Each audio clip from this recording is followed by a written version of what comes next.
Honey, where are you? It's already 10 p.m. You haven't come home yet and you're not answering any of my calls. Why are you acting this way? I found the time to make you your favorite beef stew despite being in the hospital the entire day taking care of your mom. And instead of hearing a thank you from you, what do I get? The cold shoulder. You're doing God knows what at this hour without returning any of my calls. Don't you think you're being a bit selfish? That's because I don't want to see your disgusting face. It repulses me. I've been having a couple of drinks at the bar for the past few hours. I can't bear the thought of going home to be greeted by a pig like you. What the hell? Did you just call me a pig? No, so you don't like being called that. How about a hippo? Or an elephant? Be my guest to pick whatever fat, ugly animal you'd like to be called. You were a hell of a lot more attractive before we got married. I remember falling in love with you because you resembled Brooke Shields in her prime. But now look at you. You've become an older, wrinklier version of Jabba the Hutt. All of my friends' wives are just as pretty now as they were when they got married. It's all about mindset, Mary. You should have been more diligent about working out more and eating less. You failed to maintain your figure. Now look what happened to you. What the hell are you talking about? I'm 5'3" and weigh only 110 pounds, and you're calling me an elephant? I actually weighed more when I first met you. At that time, I was over 120 pounds. Every time I go visit my parents, they constantly worry that I'm becoming more and more haggard. You're the only one around here who's calling me fat. Anthony, I think you need to go check your vision. Are you serious? Did you really lose weight after we got married? Then why is your face so round and chubby all the time, like a pumpkin? Well, I can only think of one possible explanation. If you didn't get uglier because of your weight, you got uglier because of your indolence. Your face is so full of wrinkles and freckles. You clearly don't put any effort to look even remotely presentable. You no longer wear makeup anymore, and you always wear the same drab clothes day in and day out. At work, I'm used to seeing attractive young women walking around dressed up like fashion models. And coming home, God, I just shudder at the sight of you. Ugh. Don't you feel anything as a woman? Don't you ever sit and wonder how you've become as unattractive as you are right now? Does it not hurt your sense of pride at all? God, you really don't think before you speak, do you? You never know when to keep your trap shut. Who do you think is responsible for making me this way, Anthony? Just think for a sec. Think real hard. I haven't been able to sleep properly for the past several years. Do you know why? Because I've been busy caring for your sick, elderly mother, day and night. Ever since then, my face has become swollen. I haven't had time to put on makeup or do my hair properly, and on top of that, I have to raise our 2 children on my own while cooking and cleaning for you every single day. So if you think I became this way because I was lazy, you better get yourself a reality check. If you really want me to start taking care of my appearance, give me a day off during the week so that I can spend time on myself. And from now on, I want you to try bathing your mom, emptying her bedpan, and taking her to the hospital, even if it's just once a month. Maybe you'll come to understand how tough my life has been. And until then, I really don't think you have any right to complain about how unattractive I am to you. But that's the wife's job, Mary. Are you really expecting the husband to do all of that? It's your responsibility to raise the kids and take care of the in-laws, am I right? All the other wives perform their duties without complaint, so I really don't get why you think it's unfair. Same with my family. My mom nursed my grandmother until she passed away, and my grandmother did the same for her mother, all the while taking care of the household. Mary, you need to stop taking credit for doing something that is obviously your job, and complaining about how hard it is. My job? What the hell are you talking about, Anthony? Isn't it technically your responsibility to take care of your mother? She's the one who raised you, not me. Even though we're not biologically related, I diligently looked after your mom for 7 whole years. So at the very least, don't you think I deserve a thank you? Okay, thanks so much for everything, Mary. There, happy now? It's not funny, Anthony. Stop being such a jerk. I can't live with a wife like you anymore. You're just an extremely difficult person. After that old woman is gone, I want you to leave my house forever. I can't imagine living the rest of my life with an ugly hag like you. After my mom dies, I'll use the $1 billion in inheritance to divorce you and find myself a much younger, more beautiful wife. I mean, I have my whole life in front of me. Wouldn't it just suck if I had to waste it living with someone as bland and hideous as you? Anthony, what have you been smoking? You've been spewing nonsense for the past 5 minutes. So you're planning on divorcing me and remarrying someone younger, huh? All this time, all you've ever done was use me as a caretaker for your mom. And once your mom dies, you're gonna discard me like an old rag? You call yourself a father and a husband? Are you even human? You should be ashamed of yourself, Anthony. What would our kids think if they overheard what you were saying to me right now? At times, you need to show determination, Mary, that you won't be held back by trivial matters of the heart. Life is tough, and sometimes you need to make tough decisions. I think that this is a very important lesson to teach our kids. But despite this, I understand all your efforts as a faithful wife and daughter-in-law. You've cared for my sick mom for these past 7 years without much complaint. I would never be able to put myself in your shoes even for a day. That's what I respect about you. But I also think it's important to teach our daughter that it's useless to live your life like that. You wouldn't want our daughter to end up like you, right? Living the rest of her life tending to her sick elderly in-laws? How miserable would that be? Am I wrong? Has it ever crossed your mind that I can pack my bags immediately and go to my parents' house? Whatever happens to your mom is no longer any of my business. I know you wouldn't. Actually, you can't. If you could, you would have run away a long time, Mary. You will never be able to abandon your terminally ill mother-in-law, and you will never be able to leave the children behind. I can say this for a fact because I know you. I know what kind of person you are. You may be a strong-willed woman, but you are also fiercely devoted to your family, Mary. I respect your tough, tenacious nature, but I can't love you anymore as my wife. Anthony, you're just beating a dead horse at this point. What's the use of continuing this talk? Let's just end this, shall we? As expected from my wife, I knew you would react like that. Like I told you before, you'll never be able to abandon the family.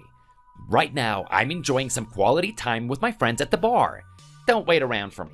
Just go visit my mom at the hospital or something. Keep her company. That's right, everyone. This is the type of husband I am living with right now. A lot of people have asked me why I'm living like this, but I just couldn't bear sending my mother-in-law to a nursing home. After getting married, I lived with my in-laws under one roof. My mother-in-law often gave me a hard time. She would make me do all the household chores and scold me if they weren't completed to her standard. Eventually, Anthony's mother became paralyzed on one side and couldn't move freely on her own.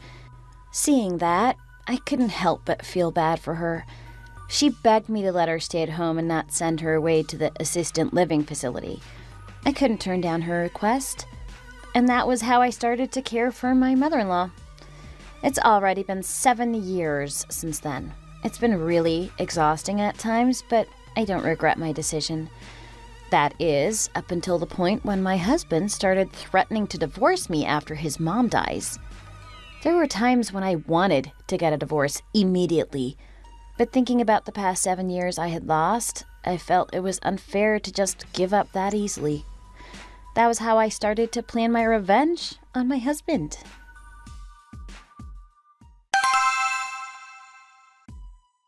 Anthony, your mother passed away just now. Come to the hospital as soon as possible. I told you I'm busy right now. I'm having dinner with my boss. It's an important meeting that will determine whether or not I get the promotion, so stop texting me. Are you out of your mind? Your mom just passed away and you're more concerned with getting promoted? The old woman is dead. I can't bring her back. What else do you want me to do about it? The doctors already said she won't make it by the end of the week. Besides, death is a natural part of life. No one can escape it. Why are you making such a big deal out of it? It's not that deep. My mom suffered more than enough during her lifetime. She was bedridden and couldn't move freely on her own. She constantly had to be cared for. And now that she's free from her pain and misery, she's able to rest peacefully in heaven. Isn't that actually better for her? We're not gonna rush with the funeral arrangement, so just do whatever you want. How can you call yourself her son? Up until now, you've pushed the responsibility of nursing your sick mom onto me, all while you was sitting back and doing nothing. If you have even an ounce of humanity left in you, shouldn't you at the very least take care of your mom after her decease?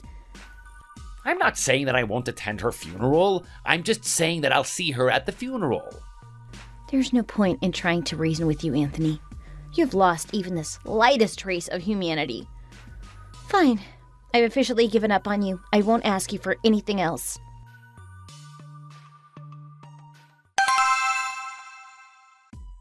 Has God finally heard my prayers? That sick old woman is dead, and I'll be divorcing that monster, Mary. Finally, I'm free. Now all I have left to do is enjoy the rest of my life with the $1 billion my late mom left me. Once I find myself a hot new wife, my life is complete. And as for you, Mary, you've worked hard caring for that nasty old woman. Don't hold too much of a grudge for the lost time. Just focus on spending the rest of your life living freely as you please. Don't worry, honey. I'm not holding a grudge. I'll soon be getting compensated for all the years of suffering I've been through. I'd like to think of the entire experience as paid labor rather than a daughter-in-law's duty. Compensation? What do you mean?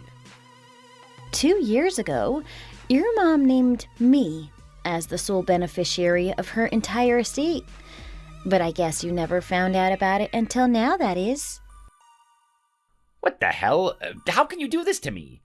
How dare you snatch my mom's assets away from me? Have you forgotten the text message you sent me 2 years ago? It was late at night and you were drunk at the time, that once your mom dies, you'll divorce me and remarry someone younger? I was so shocked when I heard that. I devoted myself to this family all these years, only to be thrown away like an old shoe. There was no way I could let that happen. None whatsoever. That's when I decided to do everything in my power to ensure that you wouldn't be getting any of your mother's money. I don't believe this. I have never seen a more cruel and spiteful woman as you, Mary. So, for the past 2 years, you've been putting up a facade while plotting to stab me in the back? Are you telling me that I have been scammed by a worthless housekeeper like you? Sorry, Anthony, but yes. Unlike you, your mom was actually grateful toward me. She would give me allowance from time to time as a sign of gratitude. Your mom was also quite generous toward the kids, and she would buy them presents for their birthdays and whatnot. But as far as I know, you're the only one who didn't even get a dime from her. I'm sure you know the reason why. How do you expect me to know? By chance, that old woman have memory problems like dementia? The way I see it, you took advantage of an elderly woman who was stricken with Alzheimer's. And you manipulated her into giving you all her wealth and assets. Shall we take this issue to court and let the law decide who's right? Well, your mom didn't have any hint of dementia, even during her last moments. Then explain to me why my mom decided to leave everything to you. I showed a film to your mom. It was about a character who was nearing the end of her life. She realizes that she won't be able to bring any of her possessions to the other side. Her money, her house, or her jewelry collection. So instead of clinging onto her material wealth, she decides to distribute whatever she had left to the people who loved and supported her. After fulfilling her last wishes, she prepares herself for her departure from this world.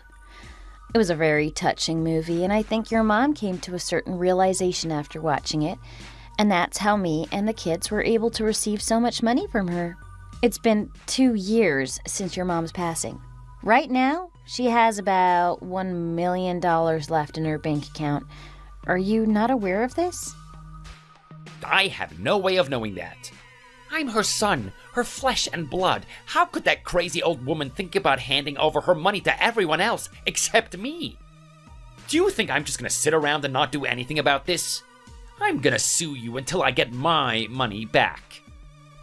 And when was the last time you brought even a glass of water for your sick mother? Oh, that's right. Never. The only reason you cared about your mom was because of her money. Before her death 2 years ago, your mom named me as the beneficiary of her will. So I wonder how you'll be able to sue me for something that is rightfully mine. It's our joint savings, so I'm legally entitled to half of the inheritance. We didn't amass this much wealth on our own.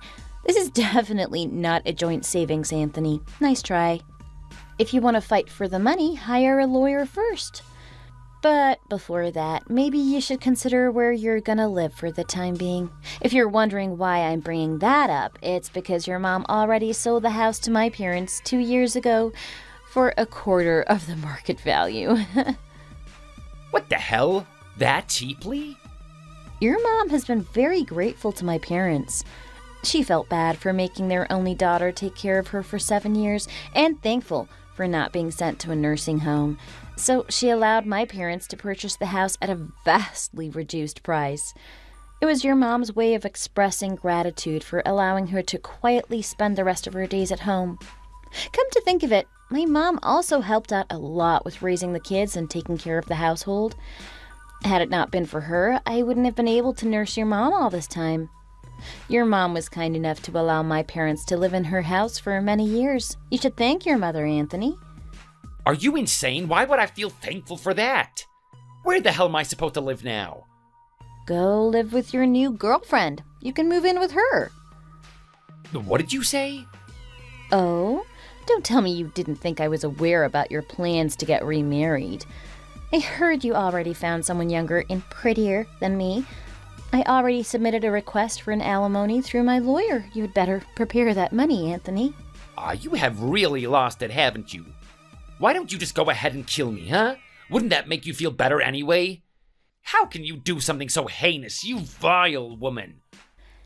Ouch, that's harsh, Anthony. How can you be so hostile toward me?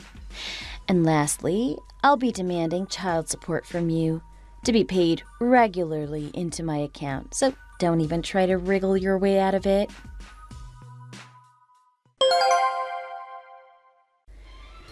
So that is how our 16-year marriage came to an end.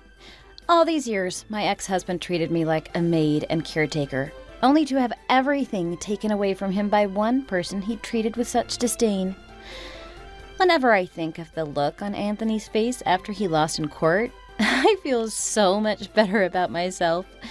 After losing his family and inheritance rights, he moved to a small apartment by himself, or so I've heard. Practically broke, Anthony was soon dumped by his much younger mistress.